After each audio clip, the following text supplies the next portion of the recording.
How to remove or change your background in 2024? Nah. I'm here for those in 2014 or 2015.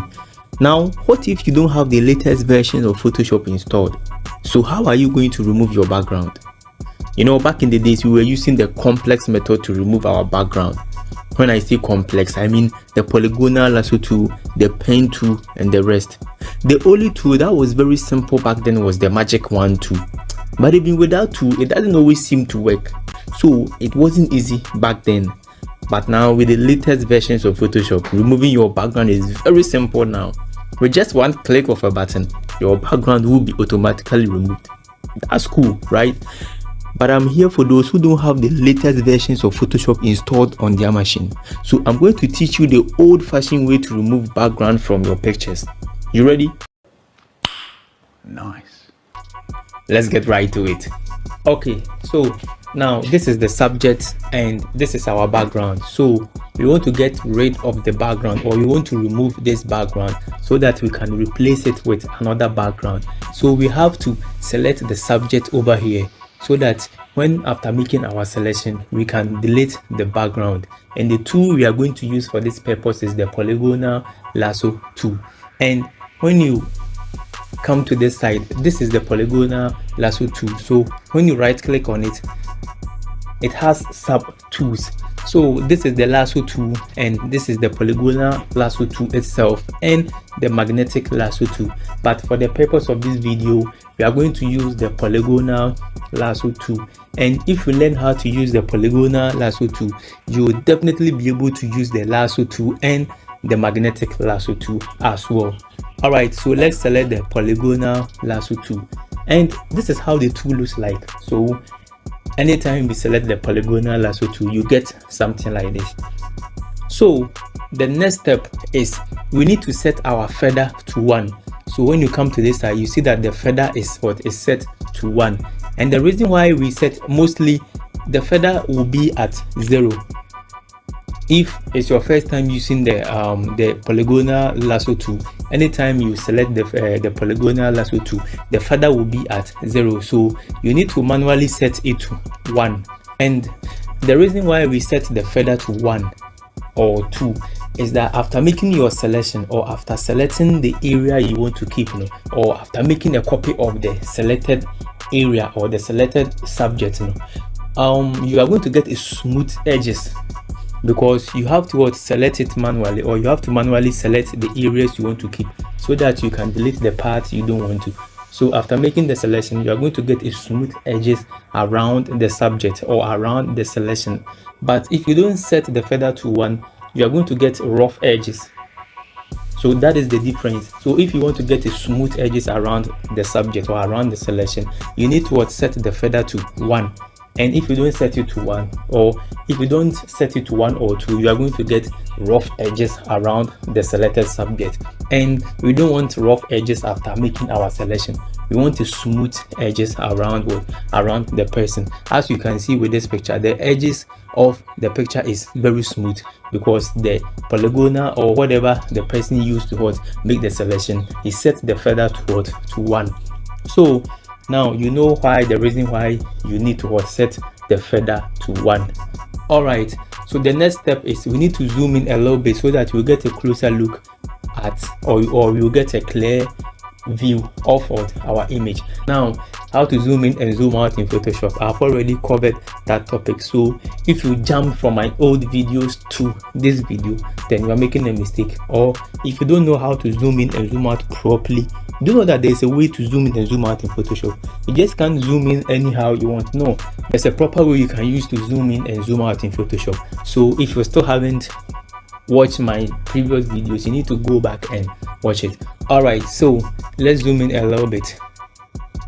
So we are going to make a selection, or we are going to make a selection around the subject we want to keep. So you bring the pointer to the edge of the subject, then you click on it. So when you click on it, it's going to make a first point. So this is our first point, and the polygonal lasso tool, it looks like a thread. So anytime you make a point, you can either increase the length or decrease the length depending on the size of the subject, or where you want to make another hot point. All right, so let's make another point. So you click on the edge of what of the subject, then it will make another point. All right, let's go ahead and make our third point. Then we will make a point around what the subject. So we are making a point around the subject because that is the part we want to keep. We don't want the background. We want to get rid or we want to remove the background. So you make a selection around the part you want to keep. And if you are new to the software, or if this is your first time using the polygonal lasso tool, you have to be very careful or very slow because it's your first time, and with constant practice you'll be able to use the polygonal lasso tool with ease. All right, so I'm making the selection around the subject. So, and when you press spacebar on your keyboard, it's going to change from the polygonal lasso tool to the hand tool. So when I release the spacebar, it's going back to the polygonal lasso tool. So I'll press the spacebar, it will change from the polygonal lasso tool to the hand tool. And what this tool does is it can help you move or drag your image to anywhere you want. So as you can see, I'm dragging the image to any position or to the position I want it to be. So after getting the position I want, I'll just release the space bar, and I'll get, or it will revert back to the polygonal lasso tool, and I can continue with my selection. All right, so let's zoom in a little bit. So I'll press the space bar again so that I can drag it to the position I want. Then I'll continue with my selection.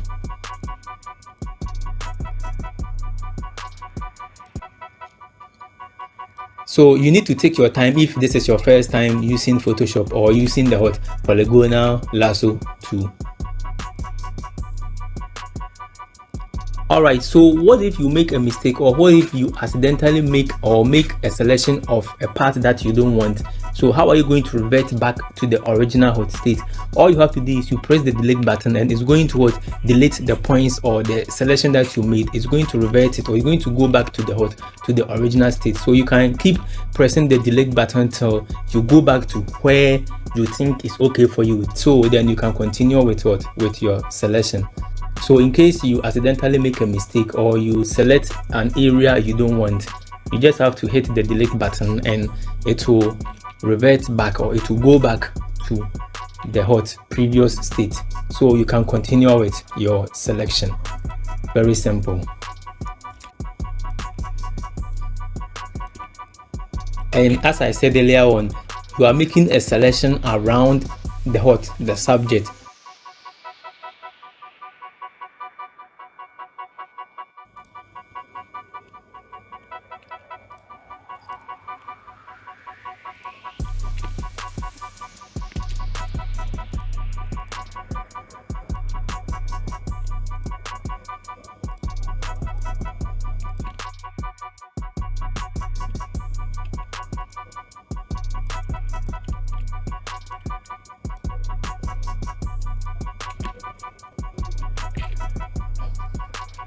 All right, so as you can see, this is the hair part. So I'm making a selection around the hair part, and there's a more advanced way to cut out the hair so that you can include all the details. But for the purpose of this video, as I said earlier on, is for beginners who are new to the software or who don't have the latest versions of Photoshop installed. So you need to learn how to use the old way, that's the polygonal lasso tool.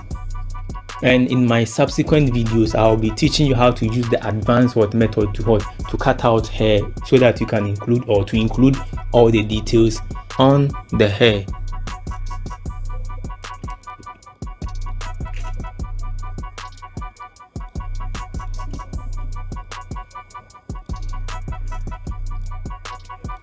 So we are still making a selection around the hair.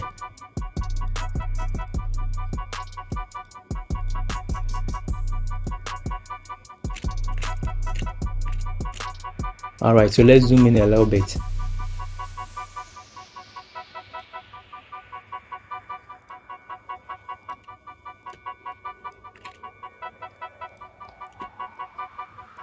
And this is where it gets tricky. This is the ear part, so you have to include the ear in your selection. If you make the selection without the ear, you are going to get a Kempaluta without an ear, and he can even arrest you for that because you didn't include the ear part in the selection. So always make sure when you are making a selection of a person, you select the ear too as well. So this brings us to the end of the selection. So as you can see, this is where we started, or this is the point we made our first selection, and we've selected around the subject to meet with the first point. So when the last point touches the first point, you are going to see that it will create a small circle beneath the shape, indicating or telling you that the circle or the selection that you made is complete. So let's click on it to complete the selection. All right, so as you can see now, we have our selection, or we've selected the part that we want to keep. So it's time to delete the part we don't want, that is the background. So how are we going to delete it? So what you are going to do is you are going to make a copy of the selection that you made. You are going to copy it so that you get only the selected part that you made. So you hit Ctrl J on your keyboard to make a copy of the selection. So Ctrl J on your keyboard.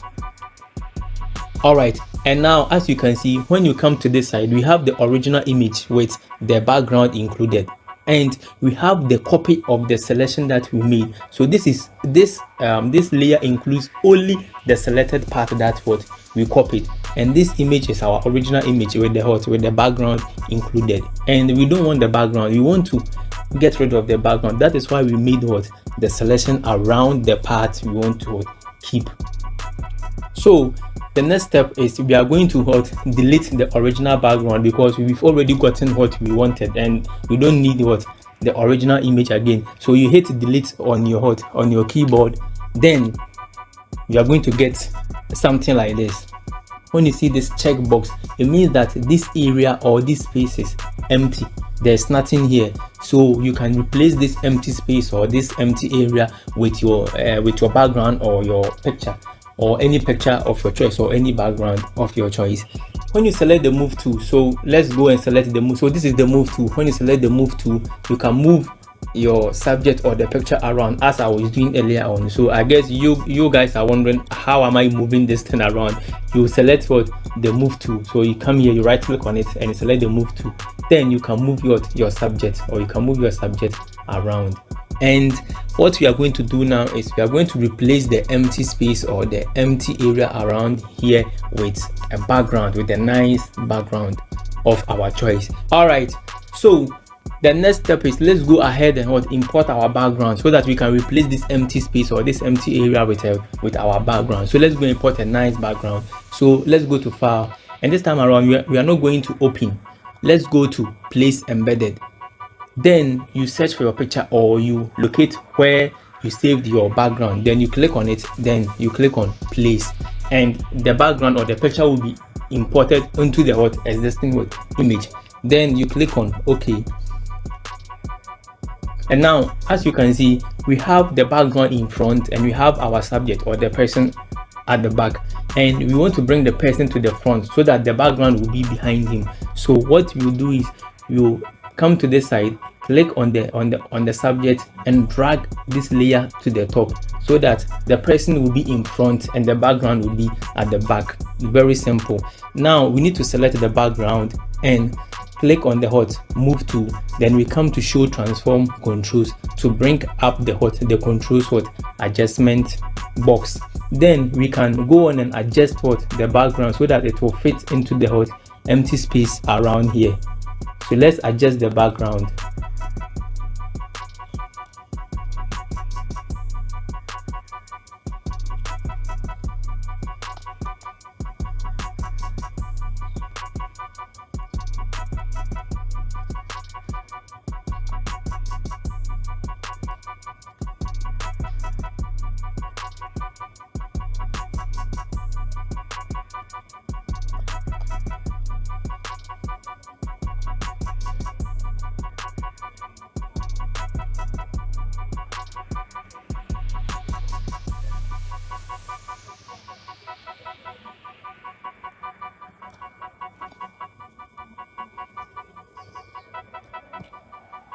All right, so then we click on OK. So we are going to get something like this.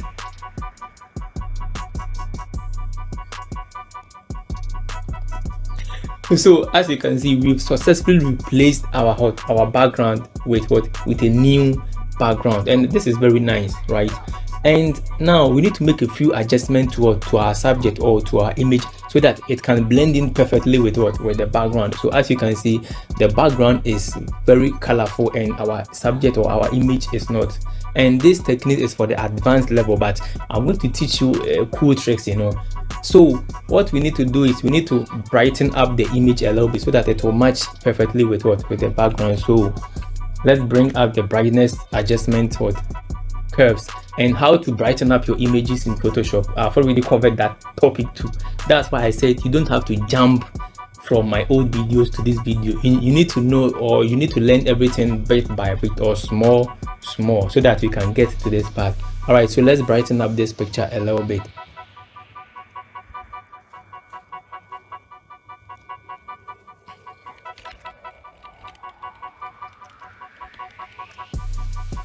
So when you're done, you click on OK.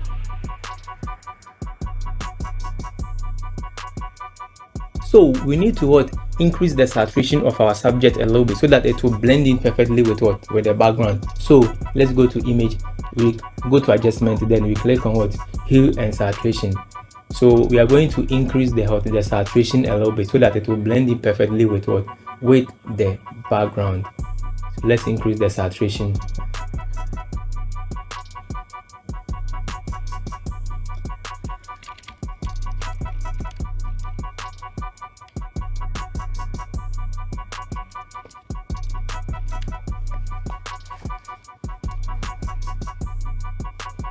All right, so I think 16 is okay. So when you're done, you click on OK.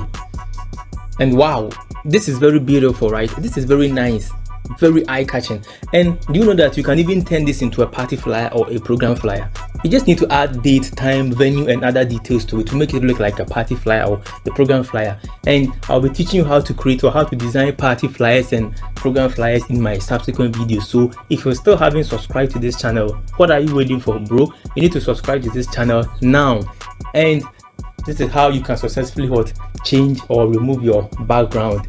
If you found this video or if you found this tip helpful, don't forget to subscribe as I said earlier on, and don't forget to hit the notification bell in case I upload a new video. You'll be the first person to get it. And if you have any questions too, don't forget to leave your comments or your questions down in the comment section and I'll get right to it. So I'll see you guys in my next video.